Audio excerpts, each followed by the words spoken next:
আজকে তোমরা যারা জীবনকে নষ্ট করেছ, ইউটিউব চ্যানেল দেখে, ফেসবুক দেখে, ন্যাংটা বাহেবনা ছবি সিনেমা দেখে, যুবক ভাইরা রে, তোমরা যদি ভালো হয়ে যাও, কোরআনের পথে আসো, কোরআনের বিধান মানো, কোরআন পরিবারে মানো, সমাজে মানো, রাষ্ট্রে মানো, আল্লাহ পাক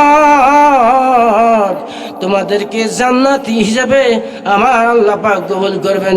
যেরকম সুবহানাল্লাহ, আর আওয়াজ দিয়ে বলেন সুবহানাল্লাহ। এ মুসলমান বাজান আমার, এ যুবক ভাইরা রে, যুবককে নিয়ে একটা কথা বলি। আজ থেকে বহু বছর আগে একজন মদখোর ব্যক্তি মদ খাওয়ার জন্য পথের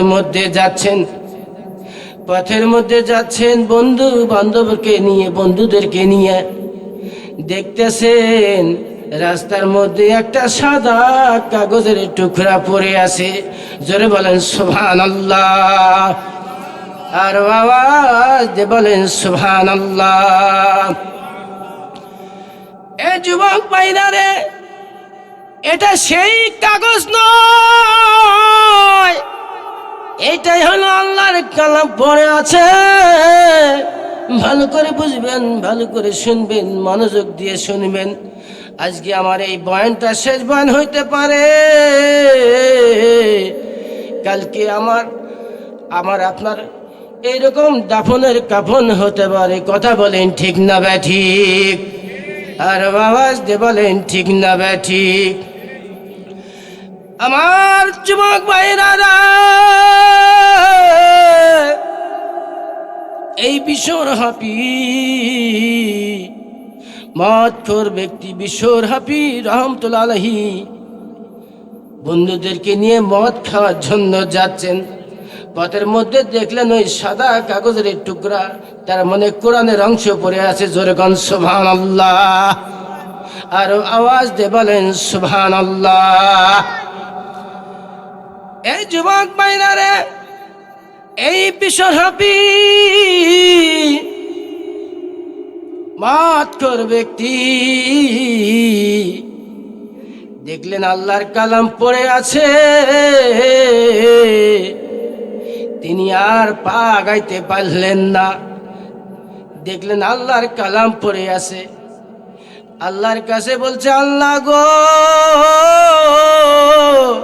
সারা জীবন আমি মদ খেয়ে খেয়ে জীবনটা নষ্ট করলাম। আল্লাহ,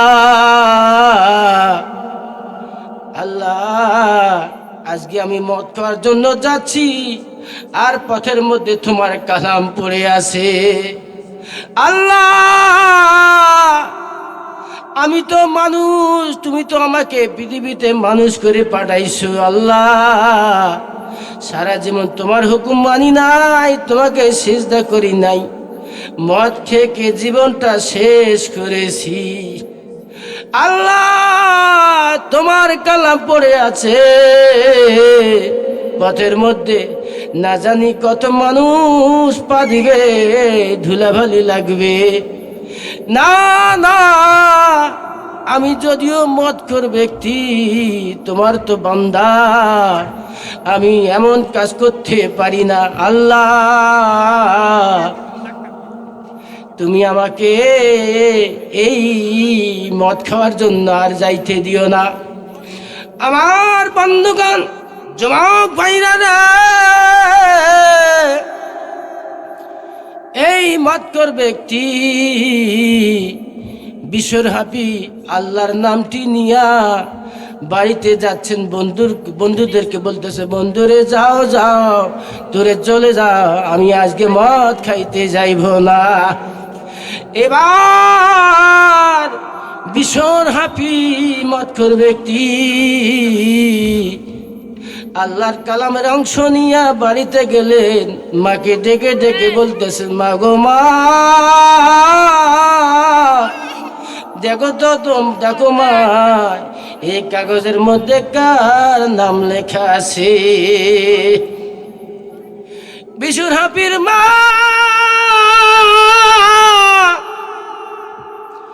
একজন পরেশগার মহিলা ছিলেন, নামাজি মহিলা ছিলেন, কোরআনওয়ালা মহিলা ছিলেন।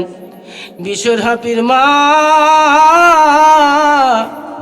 বিশ্বহাপিকে বলতেছে, ওরে বাজান, ওরে আমার সন্তান রে বিশ্বহাপি, সারা জীবন তুই মদ খেয়ে খেয়ে জীবনটা শেষ করলি। আজকে কোথায় থেকে আমার আল্লাহ পাকের কালাম নিয়ে এসে বলতেছো, ও মা দেখো তো এই হাতের মধ্যে, এই কাগজের মধ্যে কার নাম লেখা আছে? বিশ্বহাপির মা